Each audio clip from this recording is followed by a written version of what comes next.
The Artist Way is a 12-week creative development program that was written by Julia Cameron in the 90s. So originally she would have this like kind of small group of people. It started with like one guy, and she would give them creative development advice and kind of classes and lessons because she's a writer. So she was a playwright, and then she wrote some novels and some films.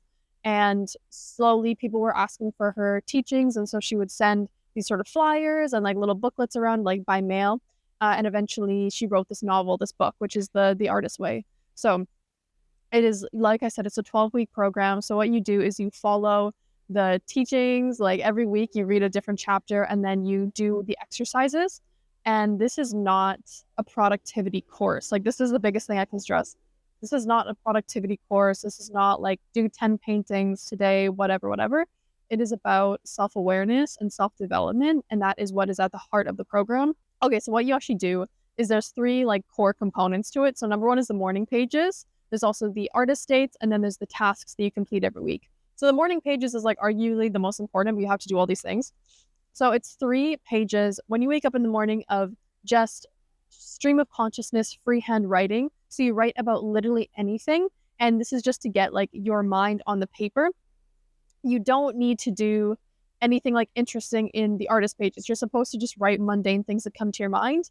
And this is a way to kind of unlock and like unblock your creative psyche. So it's meant to kind of dislodge like creative blocks in your mind. And through that, you can actually create more and you can like have ideas flowing. And the way she describes it is that the kind of petty, mundane complaints and stupid things you write about in the artist pages or in the morning pages is what is sitting between you and your actual creative development and creative ideas.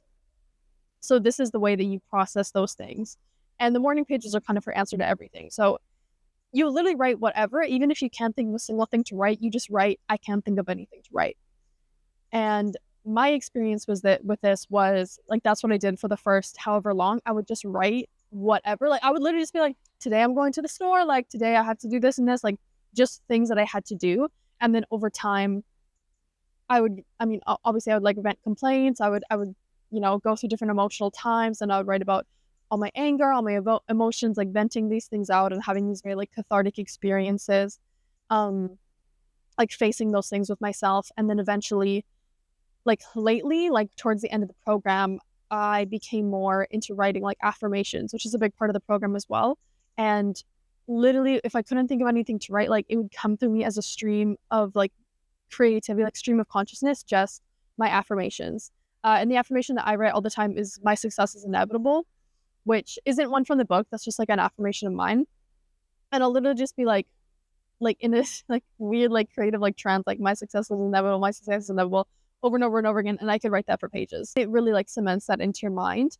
And even when I'm kind of writing and I'm getting through my ideas and stuff, sometimes I turn to kind of my future ideas and my goals and like affirmations in more of like a storytelling kind of sense. So just like saying like I'm capable of this, like I have this plan and like this is what's meant for me, etc., etc.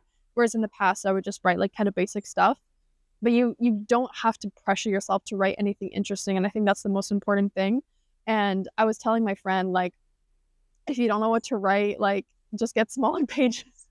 Just get a smaller book. But that's the morning pages. Number two is the artist dates. So the artist date is about your inner artist and like your inner child artist, which I'll talk about later.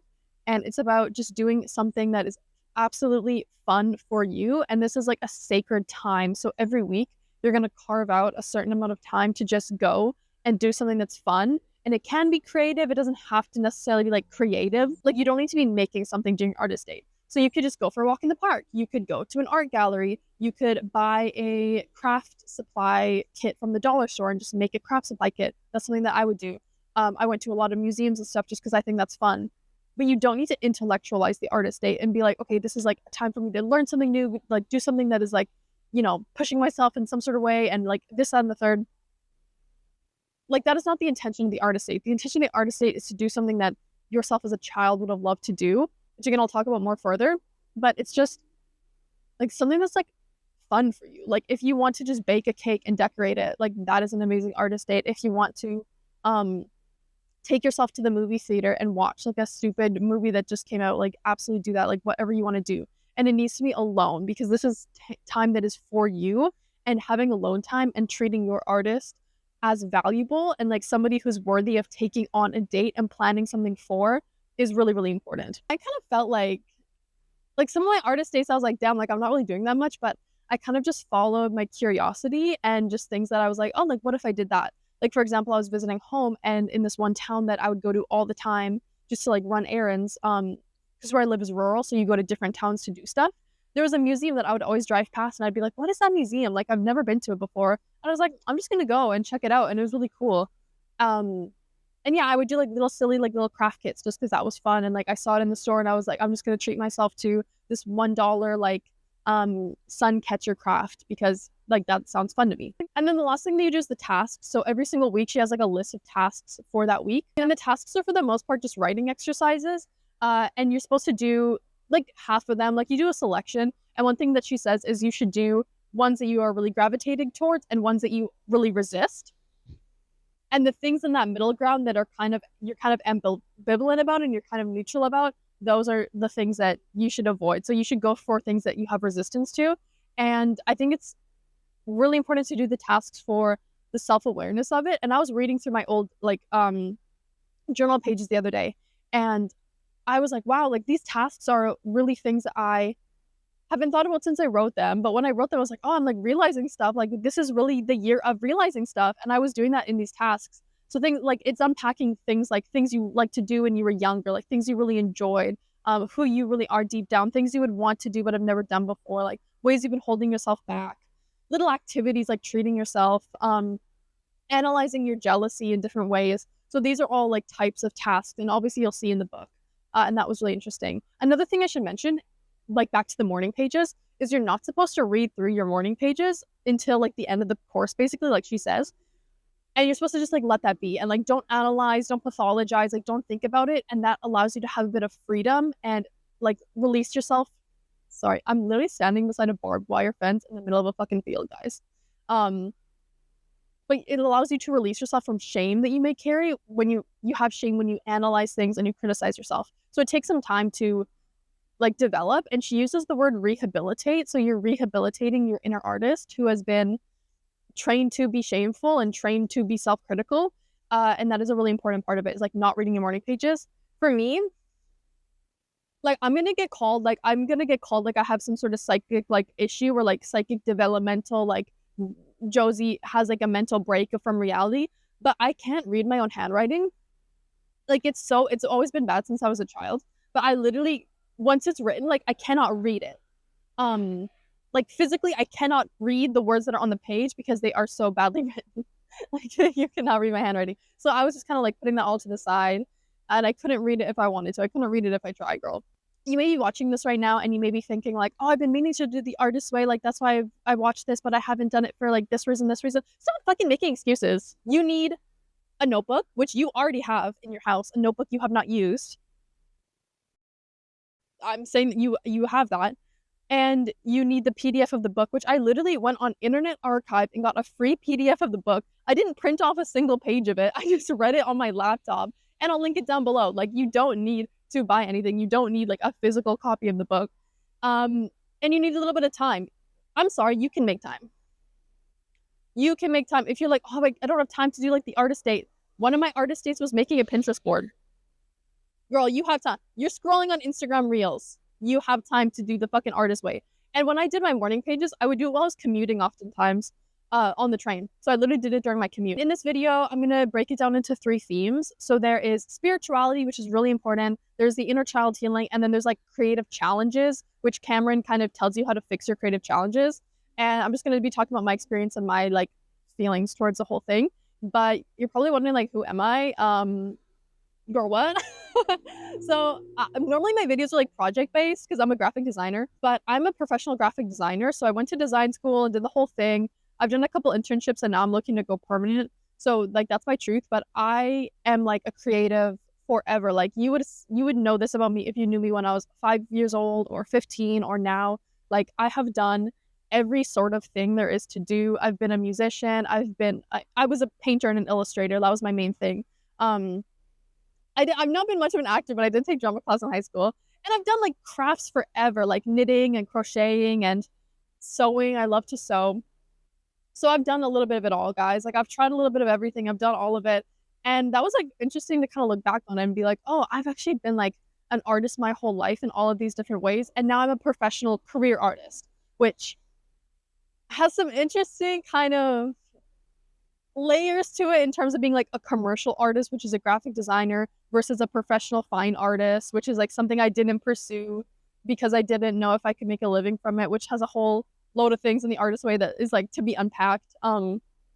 And I've always just been like a creator at heart and someone who makes things. Obviously, I make videos for fun, but I'm not like a filmmaker or anything. If you are somebody who you're not a professional creative, this is the people who I think need the artist way the most, because these are people who you may like reject your creativity and kind of put that in a box and not acknowledge it very much. But I think that everybody is so creative in every single thing that they do, all sorts of careers. Like my partner is a scientist and he is so creative because you're constantly thinking of solutions to problems, and like he will have a problem that he needs to solve in terms of like he makes medicine, and there are so many different ways that he tries to solve that in like creative ways. I think that if you're not a career creative, like this is so important for you, because a lot of times those people have like killed their inner artists and told themselves that they are not artists, even though like everyone is an artist. You really are. Like you as you are right now, you are an artist. I sound like I'm about to cry, but I just have a cold because I have this like Hello Kitty notebook. That's what I'm doing my reading from, which by the way, I went through 2 full notebooks doing my artist pages and stuff, which is such a good feeling to finish a notebook and get to buy a new one, because I don't buy like a ton of stuff because I don't like have any room in my flat. So like when I get to buy a replacement for something, it's really special for me. So that's another thing that is really fun, is like making buying your notebook like a treat. The first theme is spirituality. So you need to believe in a God while you're doing this program. This is really hard for me because I'm not religious. Like I wasn't raised religious. So unpacking these themes of spirituality is something that takes a lot of faith, that always to me feels like I'm kind of lying to myself. Like, should I really have faith in this? How can I truly believe that? And it honestly feels like I'm trying, but like it feels like I'm kind of kidding myself. Like when I like have faith and I'm like, okay, like it's in God's hands, like it's in a greater thing's hands. And there's some moments in life that I say that and I'm like, oh, I really feel that right now. But there's a lot of moments when I say that and I don't really believe in it. But she uses God as an acronym of good, orderly direction, which I think is such an interesting way of thinking about it, of like God as a direction. But I'm going to be using the word universe because I don't want to get this like clipped out of context as like a sermon type of thing. And she says you don't need to believe in a specific God, like a religion type of God. You just need to believe in a creator. So she never like applies this to any specific religion. She just like uses quotes sometimes. But when you think about it, if you consider there being a God and then that is the creator of the universe, then the universe is the ultimate artist. So this is the ultimate creative being that is capable of doing literally anything or creating literally anything in all of the systems in the world that we as humans cannot even conceptualize or imagine. So of course, this universe or this great creator is aligned with us as artists because they believe in us and they are the greatest artists of all time. And this is their greatest passion, is to create everything.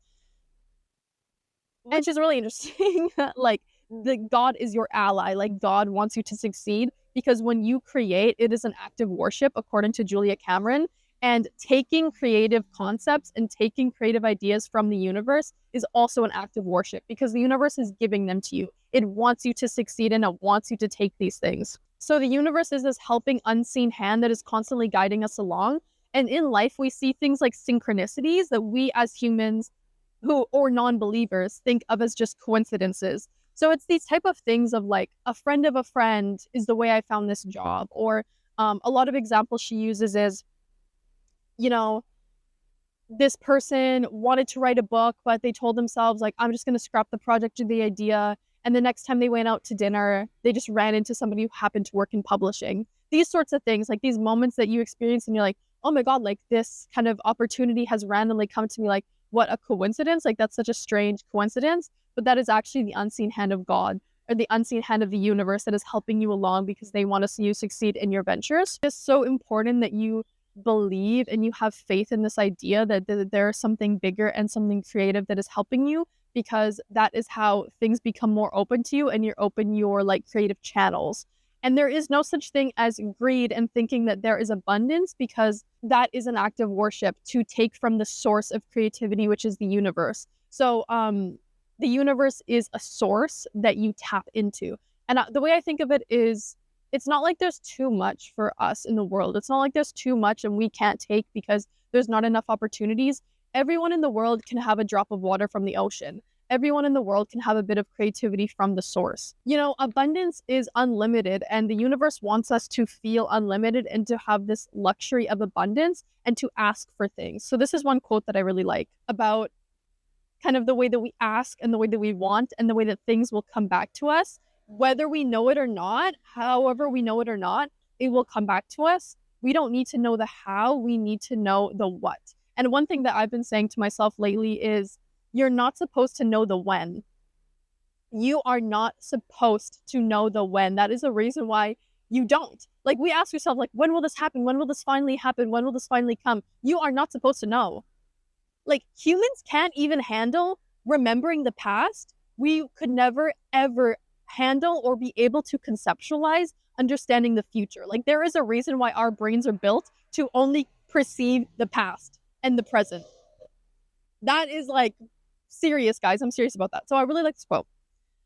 While the footwork is necessary, I have seldom seen it pay off in a linear fashion. It seems to work more like we shake the apple tree and the universe delivers oranges.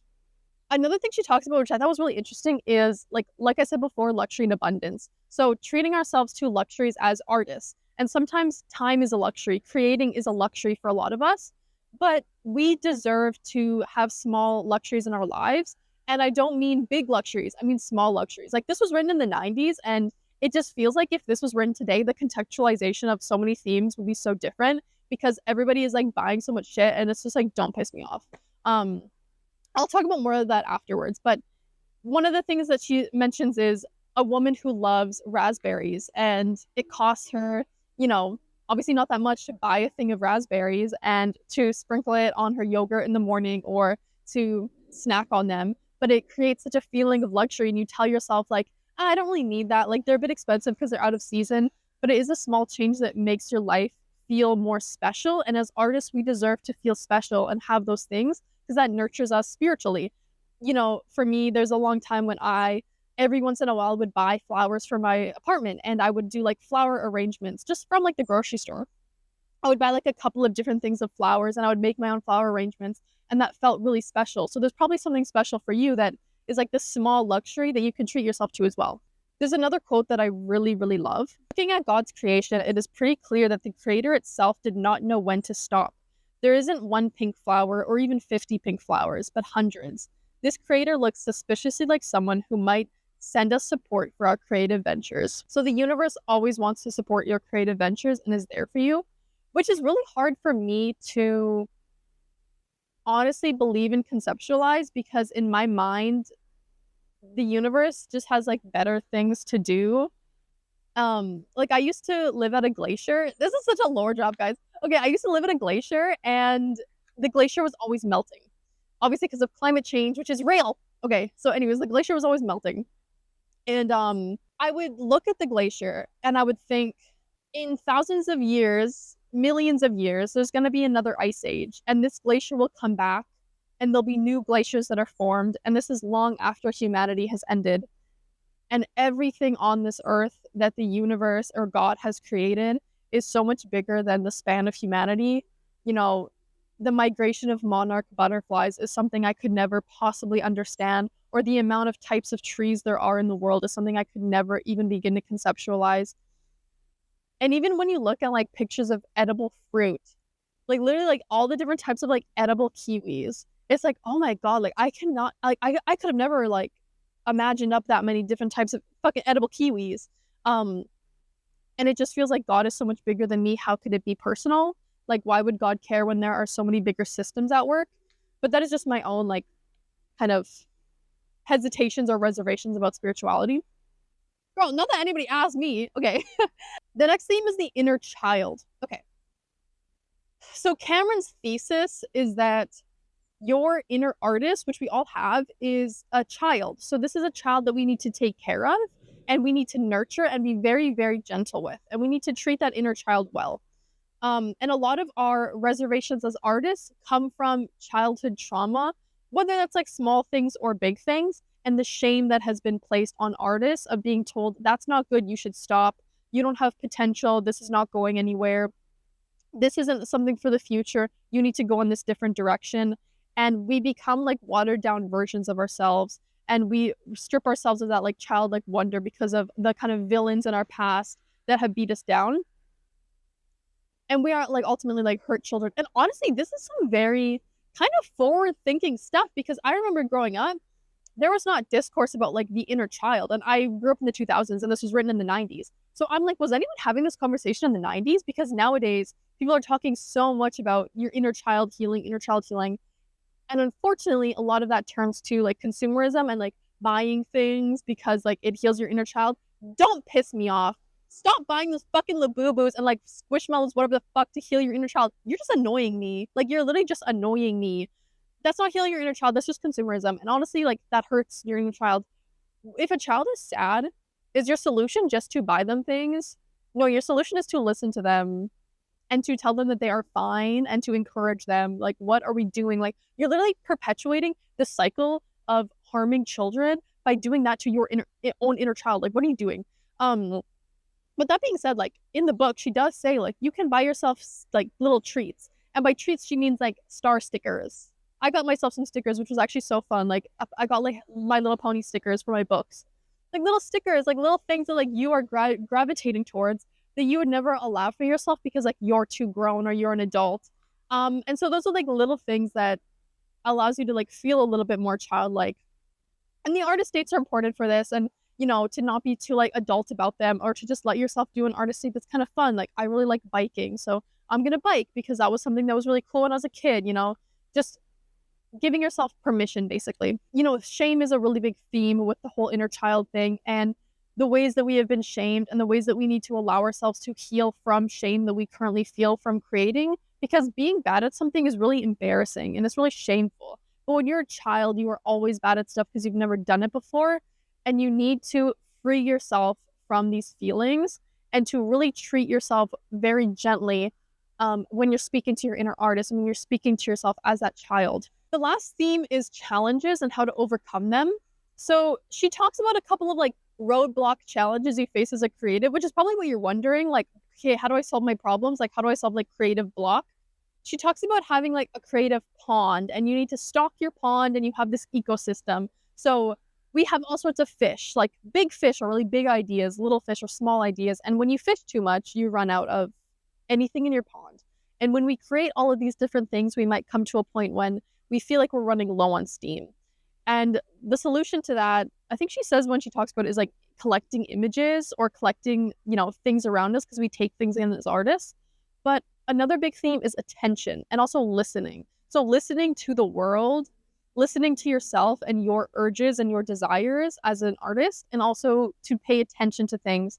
And the small things that are happening around us are the things that fill our creative well and give us energy.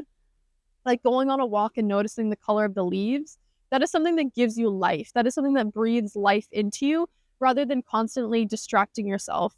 In week 4, you're supposed to not read for a whole week, and that is supposed to like clear your mind. What I did was I didn't watch YouTube videos for a week because I like love watching YouTube videos. But nowadays, like having a phone detox for a week would be like a really appropriate thing to stop consuming so much and to actually listen to yourself, what you want to do and what is in the world around you. And one thing that she talks about, which is a really insightful kind of chapter, is talking about drought and the feeling of creative drought. And the way that she articulates it just makes it feel so real, of this feeling of it's not going to come back to me. Like, ideas are not going to come back to me. Creativity is not going to come back to me, but it always does. And that drought is temporary, and you need to have faith that it will end, because it will. So she does make a few notes about like specific things. Number 1 is crazy makers, which is very like mental illness coded in the book. But it doesn't have to be. So crazy makers are people who like drive you crazy, but they have certain like pathologies. So they may like draw people into their orbit and create chaos. So for example, the director who turns his movie set into like a huge ego trip, and now everybody is on their edge because they can't do any work right. Or the family member who makes everything about themselves when it's like somebody else's big occasion. And everybody has had someone like this in different sorts of ways. If something's going well for you, and then the crazy maker comes in and like causes chaos and makes it about themselves basically. And she literally just says like block your ops, guys, like block out the ops, like get rid of your ops, which I feel like is like easier said than done, but that's just something I wanted to mention. And you seem like you're kind of withdrawn when you're like doing the artist way and you're like spending this alone time, but that's part of the process is like you might be a little bit withdrawn and you might be saying like no to your ops. So that's like what you should do. And another thing which is really important is jealousy and comparison, which is like my biggest downfall is jealousy and comparison because I am very competitive, but you cannot be competitive as an artist because every time that you look at someone else in that sort of way, you're not thinking about your own creative practice. You're not thinking about your own like vision or your own movement forward, especially with anxious thoughts as well. One thing she says is every time you have an anxious thought, this is distracting you from your creative practice. And so just think that whenever you're like beginning to spiral, like this isn't working out, this person's doing this, whatever, say like, this is a distraction. This is my mind trying to block me from my creative practice. And another thing that's really important to remember is we see someone's like success as, you know, scarcity, like they have that, therefore I can't have that.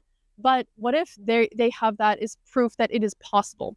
And a really important exercise for me was jealousy mapping. So you basically write like a name, someone you know, like something you're jealous of about them, and something that you can do as a step in your creative practice to get closer to the thing that they have. And that really gave me some like self-awareness. Like, guys, you should do that because that made me think like, damn, like you are a jealous bitch. Like, damn, like that's crazy. And the thesis at the end of it, I was basically like, whoa, like I'm really becoming self-aware right now. Like I'm really realizing things. And basically my issue is that all these people have achieved things, and to me it looks easy. Like they achieved that and it took no effort, but it takes me so much effort to even get anywhere near that. But obviously it looks easy from the outside. Because nobody tells you about all the ways that they failed and all the problems that they had. Same way I'm not running around telling like every acquaintance that I have, like every single fucking failure I've ever had and like all the horrible things that happen. Girl, it's sometimes it's just really seeing all of the things on a list together that makes you step back and have that realization. And one thing she goes on about is the U-turns. So this is the last sort of creative like block. And that is you'll get really close to an opportunity. And a lot of the examples that she has is, you know, you meet with somebody and they say, this is really great. Here's advice on this last thing to do. And the person never executes it and they run away. And she talks about your inner artist as being like a skittish horse, a horse that you're training. And they're really easily frightened and they easily run away from things. And, you know, they shy away and they're not really focused right now. They're kind of all over the place and they're very skittish. And you need to gently coax them into, you know, allowing different things, like allowing opportunities, allowing things to come to you, not being scared away by helpful criticism or people who are well-meaning, like not being scared away from those things, but embracing them. And we have moments where it feels like a little bit of a break and we don't take advantage of it. And we don't say yes, we actually say no. And these like U-turns may seem really bad in hindsight, but in the moment you felt scared and like fear was the driving emotion behind that. So that is why you said no to an opportunity, and everybody does that. And you need to forgive yourself for that. Because that's how you overcome the U-turns, is by training yourself to accept these things instead of backing off and getting scared. One thing I just wanted to mention in terms of like getting ideas is just this metaphor that I think is really like thought-provoking. And that is that she says, when you feel like you can't come up with ideas or you're trying to come up with ideas, you're not reaching forwards, you're not reaching up, you're not straining yourself to get the idea, but you're actually reaching down into the pond. And it's like you're picking up a stone from the stream, because the universe is always giving you ideas and it's easy for you to get ideas and to put yourself in that mindset that I'm not straining or struggling to get ideas, but I'm reaching down for ideas and I'm like pulling them upwards, which is just an interesting like physicality, I think. And I'm going to finish this on a quote. Art needs time to incubate, to sprawl a little, to be ungainly and misshapen, and finally emerge as itself. The ego hates this fact. The ego wants instant gratification and the addictive hit of an acknowledged win.